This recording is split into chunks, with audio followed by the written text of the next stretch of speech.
आनंद divine channel के प्रिय बच्चों, मैं डॉक्टर आनंद प्रदीक्षित हूँ।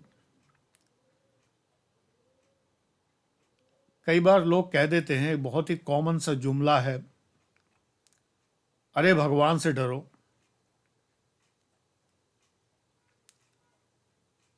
मैं एक छोटी सी बात बताऊं अपने जीवन की। मैं अपने पिता से कभी नहीं डरा।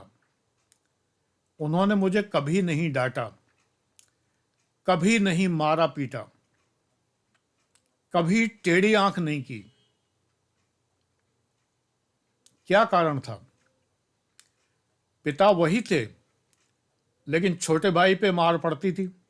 मुझसे 9 साल छोटा मेरा छोटा भाई है।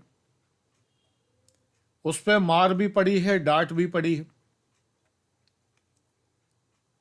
कारण एक ही है, मैं कन्फॉर्मिटी चाइल्ड था और भाई डेविएंस चाइल्ड था। एक होती है कन्फॉर्मिटी, एक होती है डेविएंस।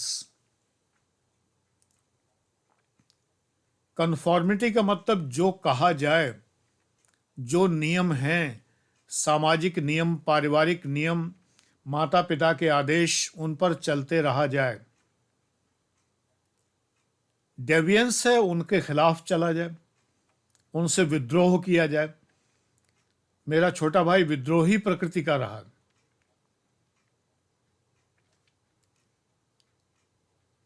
ईश्वर की कृपा से हम दोनों भाई अपने अपने फील्ड में सफल हुए, ये अलग बात है, क्योंकि ये तो बचपन की बात है। बड़े होने पर तो छोटा भाई भी काफ़ी कन्फॉर्मिटी रखने लगा।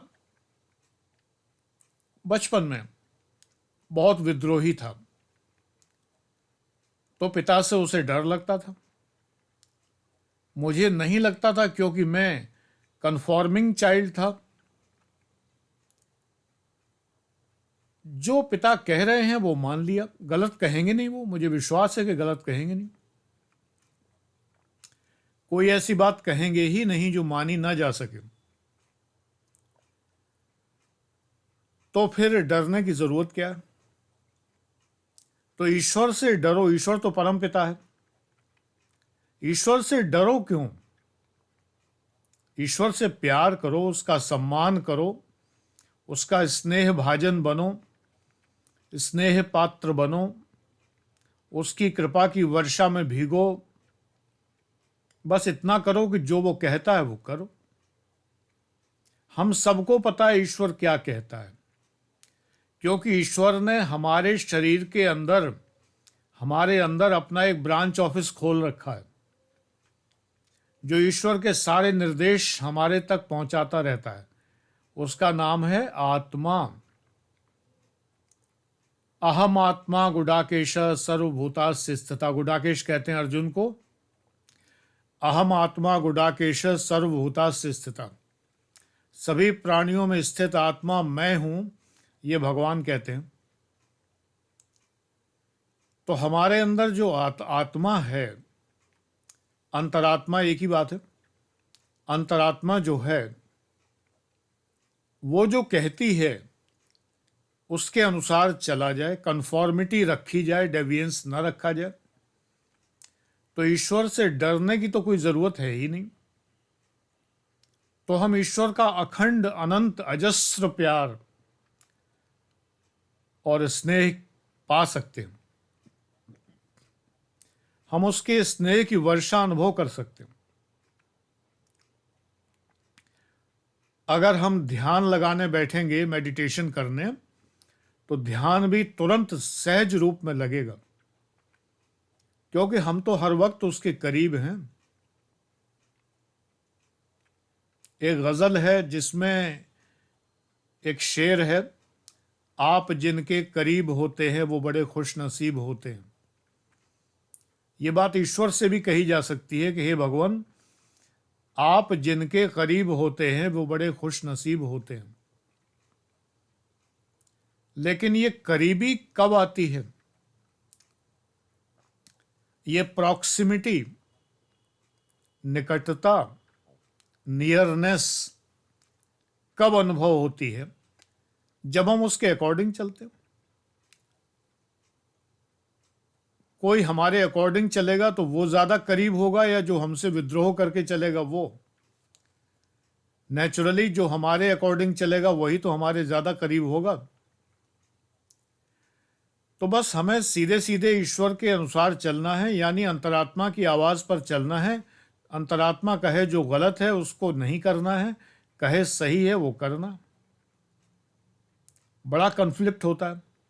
अंतरात्मा तो सुपर ईगो है, लेकिन हमारे मन में जो लिबिडो जन्य इड बैठा है, इड, आईडी, इड, वासनात्मक अहम, ये कहता है अरे छोड़ो, ऐसे कर लो, किसी को पता नहीं चलेगा।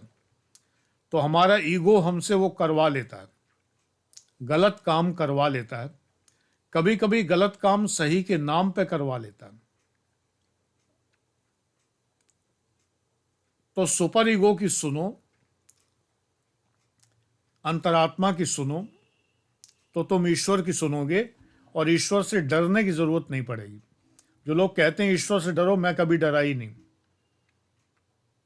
क्योंकि अपनी समझ से, अब सांसारिक प्राणी हैं, पाप तो हुए ही होंगे, लेकिन अपनी समझ से मैं कोई ऐसा कार्य नहीं करता जिससे किसी को कष्ट हो। अब जबरदस्ती कोई कष्ट को लिए बैठा हो तो कोई क्या करे। मेरे नियम स्पष्ट हैं। अब मान लो मेरा नियम यह है कि फेसबुक पर मुझसे डिसएग्री नहीं करना है, मैं शास्त्रार्थ नहीं करूंगा आपसे, आप बच्चे हैं, मेरी बात आपको माननी है। अब अगर आप शास्त्रार्थ करने लगते हैं मुझसे तो मैं आपको ब्लॉक कर देता हूं। अब ऐसे में अगर आपको कष्ट होता है तो हुआ करे। या यूट्यूब पर कमेंट्स में अगर आप शास्त्रार्थ करने लगते हैं, इतना समय बेटा मेरे पास नहीं है कि मैं बच्चों से शास्त्रार्थ करूं।